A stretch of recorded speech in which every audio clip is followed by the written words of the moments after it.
Jadi salawat ini memang Masya Allah. Saya sering mengatakan kepada jamaah semua, siapa yang punya hutang, pengen lunas hutangnya. Lalu kemudian saya tawarkan dia dengan sedekah. Saya tawarkan dia dengan sholat duha. Saya tawarkan dia dengan sholat malam. Ada yang barangkali belum menikah. Saya pun menawarkan yang belum menikah, cobalah sedekah. Cobalah sholat malam. Cobalah kemudian baca Quran. Ada yang belum berangkat ke Baitullah. Cobalah dengan bersedekah. Cobalah dengan bangun malam. Cobalah dengan baca Quran, sholat duha, dan kemudian birrul walidain.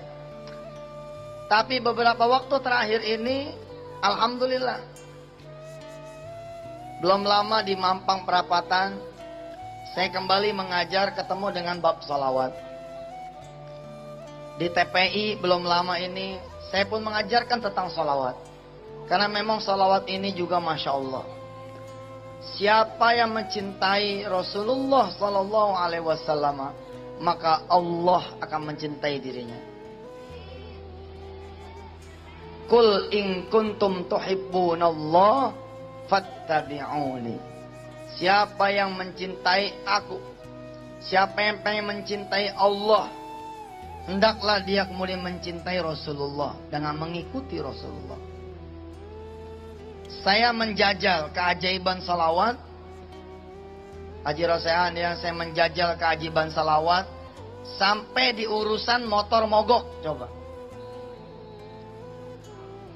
Sampai di urusan motor mogok. Ada motor mogok nih. Ada motor mogok. Kalau percaya bahwa salawat bisa begitu besar fadilahnya, maka akan terjadi keajaiban di motor ini. Akan terjadi keajaiban di motor mogok. Jadi begitu motor mogok nih, brum gitu mati, nggak usah panik, nggak usah kemudian kita mengeluh, nggak usah kita kemudian nyari yang lain. Kita cari dulu Allah Subhanahu Wa Taala dan Rasulnya dengan membaca selawat. Kita cari Allah dan syafaat dari Rasulullah dengan membaca selawat. Ada yang kepikir, apakah kira-kira dengan kita baca selawat motor ini akan hidup? Terus gimana caranya? Isi bensin, bawa bengkel. Ya itu mah gak usah baca selawat juga udah bisa ke bengkel. Ada cerita jamaah, subhanallah, saya betul-betul mengagumi salawat ini. Bahwa salawat akan mengundang keajaiban itu, subhanallah. Ada kisah seorang jamaah kemudian berangkat, ya, begitu nih kisahnya, dari Grogol sebut saja begitu, menuju ke Buncit. Sampai di perempatan Mampang Perapatan, motornya mogok, Ji. Motornya mogok, kemudian dengan tenang beliau pinggirkan motornya. Dia pinggirin motornya, dia lepas jaketnya, dia lepas helmnya, kemudian dibaca salawat. Baca salawatnya bukan 1 kali, bukan 10 kali, tapi 100 kali. Allahumma salli ala Sayyidina Muhammad wa ala ali Sayyidina Muhammad. Allahumma salli ala Sayyidina Muhammad wa ala ali Sayyidina Muhammad. Allahumma salli ala Sayyidina Muhammad wa ala ali Sayyidina Muhammad, dan seterusnya. Belum selesai hitungan 100 kali, sudah ada hamba yang Allah utus mendekat kepada motor yang mogok ini, kemudian bertanya, "Hei fulan, motornya kenapa?" "Mogok, Pak." "Ya sudah, pinggirin motornya, sampean ikut sama saya, biar urusannya menjadi urusan orang saya." Saudara-saudara yang dirahmati Allah, sampai seperti itu tuh berurusan dengan salawat. Saya kebetulan membawa santri yang sekaligus juga seorang ustadz di Darul Quran. Beliau alumni dari Kairo. Berangkat ke Kairo modal sholawat. Hidup di Kairo modalnya sholawat. Kalau nggak punya makanan dia pergi ke masjid baca sholawat. Orangnya ada tuh. Yang ada di barisan soft depan namanya Ustadz Syaiful. Beliau bercerita kalau lapar baca sholawat. Kalau pengen bayaran nggak punya duit baca sholawat. Pengen beli buku, pengen beli kitab nggak punya duit baca sholawat. Subhanallah. Di hari-hari pertama di Kairo, di Al-Azhar University di Mesir, beliau sudah langsung ngetrek baca sholawat.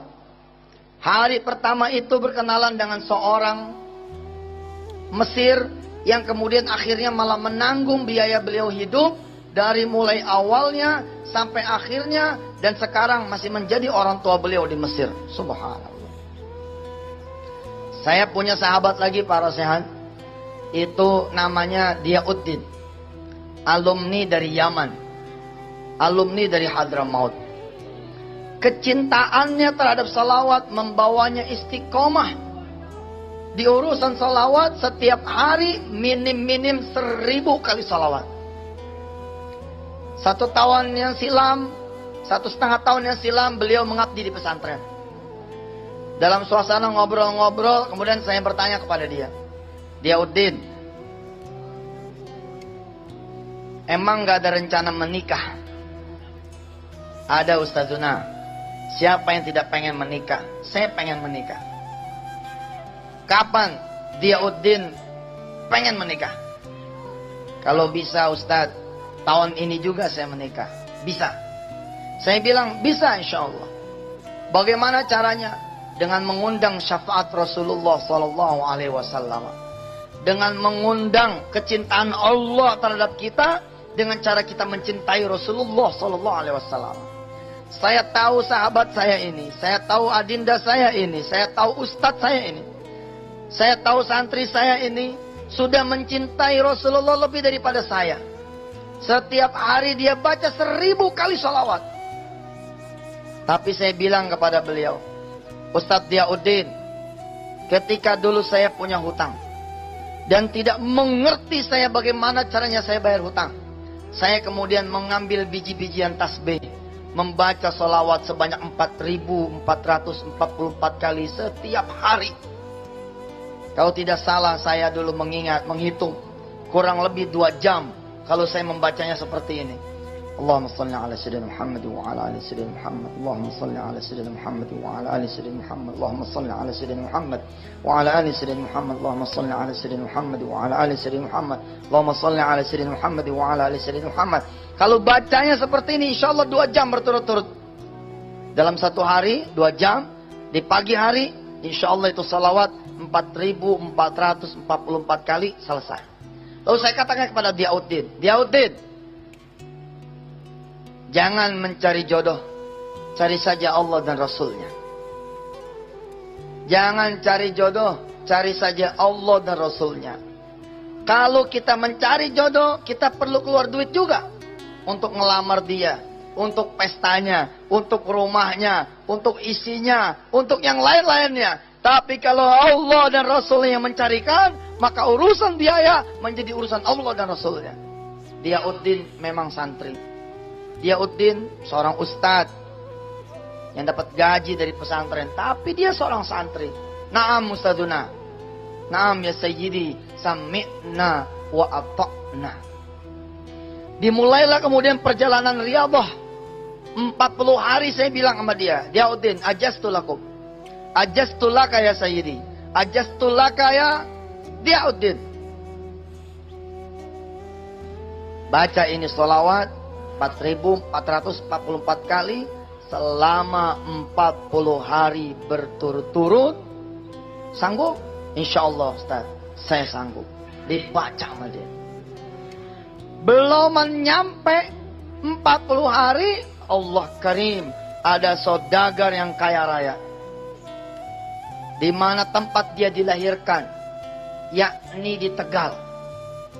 Beliau orang Tegal, asalnya Tegal. Ada saudagar, ada orang kaya di Tegal, di kampungnya dia, yang mengetahui bahwa Diauddin sudah lulus dari Yaman, sudah lulus dari Hadramaut, dan sekarang berdinas, bertugas di pesantren Darul Quran di Ustadz Yusuf Mansur. Lalu saudagar ini datang mendatangi orang tuanya Diauddin. Subhanallah, dilamarkan. Dilamarkan, diminta. Kebetulan jodohnya saat itu masih aliyah kelas 3. Masih SMA kelas 3. Diauddin menghadap ke saya, dia bilang, bagaimana nih Ustaz?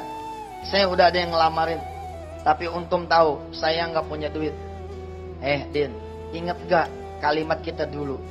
Kalau ente meminangnya dengan sholawat, maka ente nggak keluar duit, malah ente yang dibayar. Betul.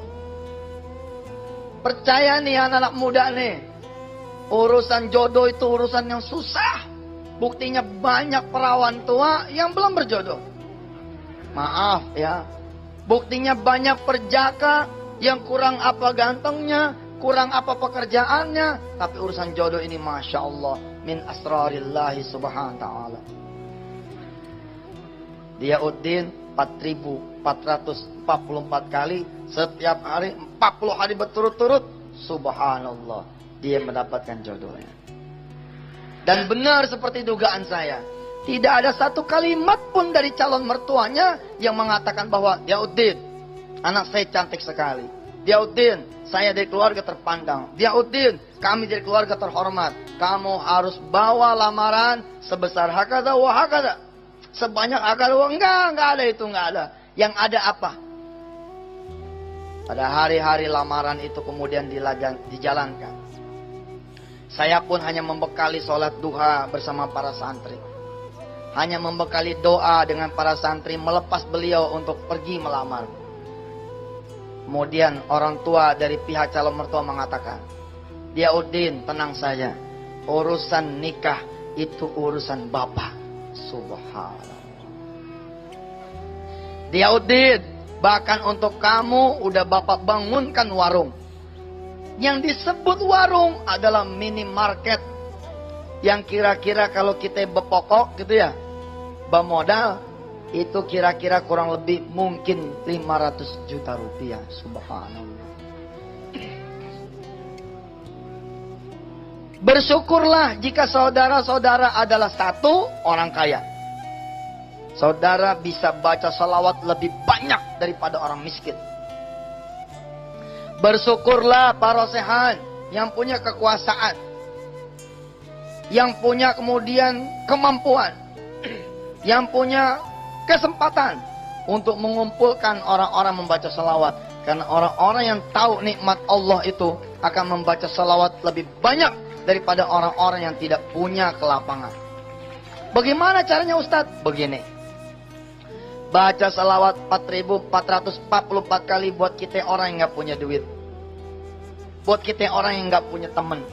Buat kita orang yang gak bisa nyuruh orang. Buat kita orang yang tidak bisa meminta kepada orang lain untuk membaca. Kita perlu 2 jam. Dan itulah saya. Saya kira-kira 10 tahun yang lalu seperti itu. Baca sendirian. Allahumma sholli ala Muhammad. Allahumma sholli ala. Berat. Amalan ini bukan amalan enteng. 2 jam berturut-turut siapa yang bisa? Saya bisa seperti ini dulu. Walamma kuntu fi sijn.